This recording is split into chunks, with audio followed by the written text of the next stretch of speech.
Ég heldur nokkuð öruggur sigur á þínu fyrra félagi, Snæfelli, hér í kvöld. Hvað er að skapa þetta fyrir þínar konur í þessum leik? Herði, við vorum bara svona svolítið lengi í gang en bara þjáttum okkur saman og og fundum settum meiri gleði í þetta í rauninni. Þannig að þær voru svolítið vængbrotnar í dag á MSI. En við vildum samt vera, bara hugsa okkur og spila okkar leik. Já, það er ekkert sjá að þið spilið á, þú ert að spila þarna að loka mínúna í leiknum þrátt fyrir þetta sé þetta var bara komið í raun og veru, sko. Hversu mikilvægt er það að klára svona leiki rétt fyrir úrslitin? Mjög mikilvægt. Þetta er bara, Snæfell er búin að vera góður fasti núna, þannig að þetta var alveg hættulega leikur.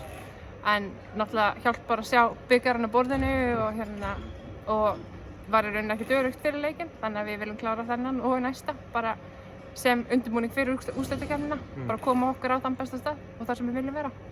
Eins og segið, ég meina þið vinnið deildarmeistaratitil núna, annað ári í röð.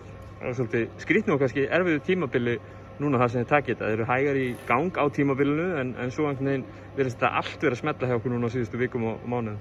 Já, þetta er bara mjög skrýtin tímabil og örugglega erfitt fyrir öll lið af því að maður veit ekkert hvernig leikmenn koma út úr öllum þessum pásum.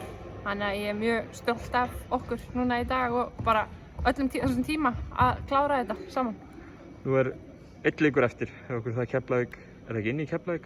Keflavík í Keflavík, já, einmitt. Hvað þurfa að gera til er mikilvægt fyrir ykkur að fara í þann leik eins og þið komið í þennan alveg? Algjörlega, ég er alltaf grautfúlega í tapa, þannig að já, við notum það bara sem höldum áfram að byggja upp okkar leik, vinna í okkar hlutum. Þú eru búin að spyrja Óla Kíunu, ég ætla að spyrja þig, hvað getur farið úrskeiðis hjá svona góðu liði í úrslitakeppni? Bara í rauninni við.